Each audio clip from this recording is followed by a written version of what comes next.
दिल्ली के सत्ता गलियारों से जो संकेत मिल रहे हैं वे साधारण नहीं हैं, बल्कि इस बात की तरफ इशारा कर रहे हैं कि पेंशनर्स से जुड़ा मामला अब एक नए और बेहद संवेदनशील मोड़ पर पहुंच चुका है। लगातार बैठकों का दौर जारी है, फाइलें आगे बढ़ रही हैं और हर स्तर पर यह महसूस किया जा रहा है कि अब टाल मटोल की गुंजाइश पहले जैसी नहीं बची है।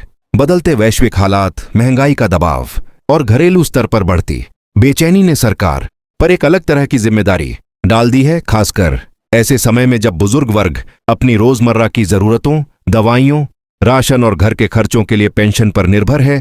इसलिए अब चर्चा सिर्फ घोषणा की नहीं बल्कि वास्तविक भुगतान की है और यही बात इस पूरे मुद्दे को और भी गंभीर बना देती है। सूत्रों के अनुसार वित्तीय और प्रशासनिक स्तर पर डिजिटल तैयारियों को लेकर भी हलचल तेज हुई है। बैंकिंग सिस्टम से जुड़े कुछ निर्देशों और तकनीकी प्रक्रियाओं को समय रहते पूरा करने की बात सामने आ रही है, ताकि अगर कोई अंतिम फैसला लागू होता है तो भुगतान की प्रक्रिया में देरी न हो और पेंशनर साथ ही समय पर अपनी राशि प्राप्त कर सकें। लेकिन यहां एक बहुत अहम बात समझनी होगी, जब तक पैसा सच में खाते में नहीं आता तब तक किसी भी खबर को पूरी तरह पक्का मान लेना समझदारी नहीं होगी, क्योंकि पिछले अनुभव यही सिखाते हैं कि कई बार बड़ी उम्मीदें जगाई जाती हैं लेकिन अंत में स्थिति वही रह जाती है। इसलिए उम्मीद के साथ सतर्कता भी उतनी ही जरूरी है। इसी बीच यह भी चर्चा जोर पकड़ रही है कि पेंशन की मांग अब सिर्फ 7,500 प्लस डीए तक सीमित नहीं रही, बल्कि 9,000 प्लस डीए की बात भी खुलकर सामने आने लगी है और इसके पीछे तर्क भी मजबूत है। पिछले कई वर्षों में महंगाई जिस तरह बढ़ी है उससे साफ है कि बुजुर्गों के लिए सम्मानजनक जीवन जीना पहले से कहीं ज्यादा कठिन हो गया है। दवाइयों का खर्च, घर का राशन, इलाज, यात्रा और दूसरी जरूरी चीजें लगातार महंगी होती जा रही हैं। ऐसे में बहुत से साथी ये मानते हैं कि 7,500 प्लस डीए की मांग एक जरूरी शुरुआत है, लेकिन लंबे समय की जरूरतों को देखते हुए 9,000 प्लस डीए की मांग भी पूरी तरह वाजिब है और यही कारण है कि यह चर्चा अब और तेज हो गई है। कई साथी यह सवाल पूछ रहे हैं कि आखिर 9,000 प्लस डीए की बात अचानक क्यों उठ रही है, तो इसका जवाब सीधा है। आंदोलन की रणनीति में कई बार ऊंची मांग रखी जाती है ताकि न्यूनतम स्वीकार्य स्तर तक सरकार को लाया जा सके। यही एक व्यावहारिक तरीका होता है। जब दबाव बड़ा होता है तो फैसला लेने वालों के सामने विकल्प भी सीमित हो जाते हैं और इसी वजह से अब यह माना जा रहा है कि 9,000 की आवाज उठाकर कम से कम 7,500 प्लस डीए को तुरंत लागू कराने की जमीन तैयार की जा रही है। यह एक रणनीति भी है और एक संदेश भी कि पेंशनर्स अब पीछे हटने वाले नहीं हैं। आज की स्थिति यह बताती है कि आंदोलन केवल नारों तक सीमित नहीं है, बल्कि अब यह एक संगठित दबाव में बदल चुका है और इसी दबाव का असर दिल्ली तक साफ महसूस किया जा रहा है। अलग अलग स्तर पर बैठकों की खबरें, फाइलों की चाल और विभागीय हलचल इस बात का संकेत है कि मामला अब पूरी तरह नजरअंदाज नहीं किया जा सकता। लेकिन फिर वही बात दोहरानी पड़ेगी, जब तक अंतिम आदेश जारी न हो, जब तक बैंक खाते में पैसा न आए, तब तक किसी भी अफवाह या अधूरी सूचना पर भरोसा नहीं करना चाहिए।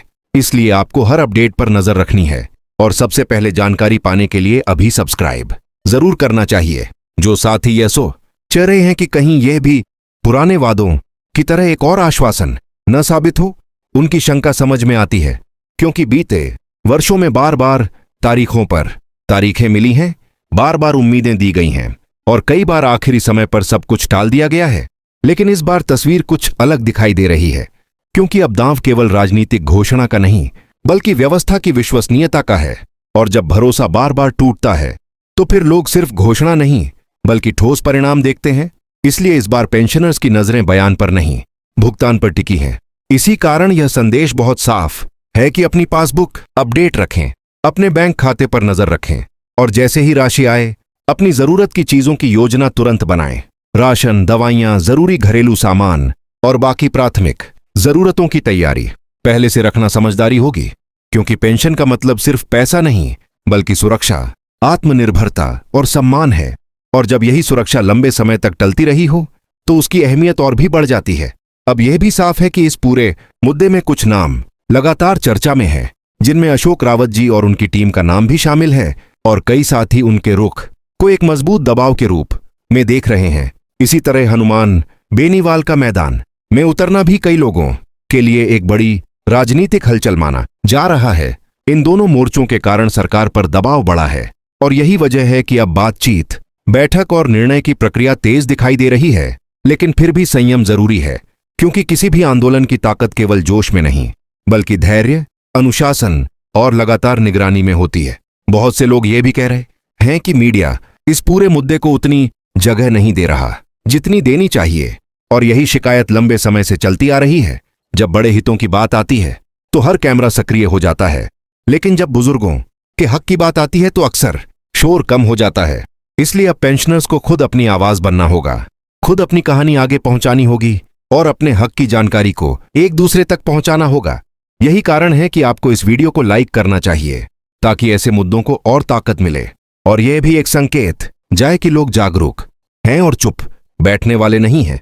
अगर आप चाहते हैं कि ऐसी ही महत्वपूर्ण जानकारी लगातार मिलती रहे तो सब्सक्राइब करना बिल्कुल मत भूलिए, क्योंकि सही समय पर सही खबर मिलना बहुत जरूरी है और यही आपके लिए सबसे उपयोगी साधन बन सकता है। आगे की हर जानकारी, हर अपडेट और हर नई स्थिति के लिए जुड़े रहना ही समझदारी होगी।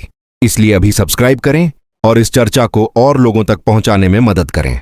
अब सवाल यह भी है कि क्या 7500 प्लस डीए फाइनल हो सकता है और क्या 9000 प्लस डीए केवल एक रणनीतिक मांग है? तो इसका जवाब फिलहाल पूरी तरह अंतिम नहीं है, लेकिन इतना जरूर है कि मांगें जितनी स्पष्ट और मजबूत होंगी, उतना ही दबाव प्रभावी होगा और उसी दबाव से न्यूनतम स्वीकार्य समाधान निकलने की संभावना बढ़ेगी। इसलिए इस समय सबसे जरूरी काम है संगठित रहना, अफवाहों से बचना और हर आधिकारिक या विश्वसनीय संकेत पर ध्यान देना। इस बीच कई साथी यह भी पूछते हैं कि क्या कुछ पेंशनर्स को ही फायदा मिलेगा या सभी को? और यहां भी सावधानी जरूरी है, क्योंकि जब तक कोई स्पष्ट आदेश नहीं आता तब तक किसी भी अनुमान को अंतिम मान लेना उचित नहीं। इसलिए इंतजार के साथ साथ तैयारी रखना बेहतर है और यही संतुलन आपको आगे चलकर सही निर्णय लेने में मदद करेगा। बैंक खाते, दस्तावेज और जरूरी जानकारी को पहले से तैयार रखना हमेशा लाभकारी रहता है। साथियों, ये सिर्फ एक आर्थिक बहस नहीं है, ये उस सम्मान की लड़ाई है जिसे वर्षों से अनदेखा किया गया। यह उस बुजुर्ग पीढ़ी की आवाज है जिसने देश के लिए जीवन भर मेहनत की और अब अपने हक के लिए इंतजार कर रही है। ऐसे में यदि कोई बड़ा फैसला आता है तो वह केवल एक भुगतान नहीं होगा, बल्कि एक लंबे संघर्ष की मान्यता होगी। और अगर फैसला टलता है तो सवाल फिर वही उठेगा कि आखिर कब तक। इसलिए इस समय हर नजर, हर कान और हर सोच सतर्क रहनी चाहिए। आप में से जो साथी इस मुद्दे को गंभीरता से ले रहे हैं, उनसे एक ही बात कहना जरूरी है, सब्सक्राइब जरूर करें, क्योंकि आने वाले वक्त में यही चैनल आपको हर अपडेट सबसे पहले पहुंचाने का काम कर सकता है। और अगर आप इस चर्चा को उपयोगी मानते हैं तो लाइक करना ना भूलें, क्योंकि हर लाइक इस आवाज को और दूर तक ले जाता है। और दूसरी तरफ जो लोग अभी भी संशय में हैं, उनके लिए भी यह जरूरी है कि वे अधूरी खबरों पर नहीं, पूरे घटनाक्रम पर ध्यान दें। अब जो माहौल बन रहा है उसमें यह संभावना पूरी तरह से नकारा नहीं जा सकती कि कुछ बड़ा सामने आए, लेकिन उस बड़े बदलाव का आधार सिर्फ अफवाह नहीं बल्कि ठोस आदेश होना चाहिए। और जब तक वह आदेश सामने नहीं आता तब तक संयम और सजगता दोनों साथ रखने होंगे। यही इस समय की सबसे बड़ी जरूरत है और यही आपको आगे की स्थिति में मजबूत बनाए रखेगा। अगर यह संदेश आपको सही लगा हो तो एक बार फिर सब्सक्राइब करें, ताकि कोई भी नया अपडेट आपसे छूट न जाए। और अगर आप चाहते हैं कि इस मुद्दे की आवाज और मजबूत हो तो लाइक करके अपनी सहमति जरूर दिखाएं, क्योंकि जितनी मजबूत सार्वजनिक प्रतिक्रिया होगी उतना ही दबाव भी बढ़ेगा और यही दबाव अंततः परिणाम दिलाने में मदद करेगा।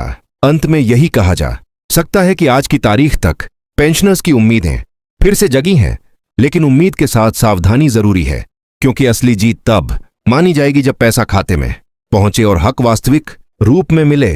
तब तक हर साथी को सजग रहना है, अपने दस्तावेज तैयार रखने हैं, अपनी बैंक जानकारी अपडेट रखनी है और हर नई खबर पर नजर रखनी है, ताकि कोई भी मौका छूट न जाए। धन्यवाद।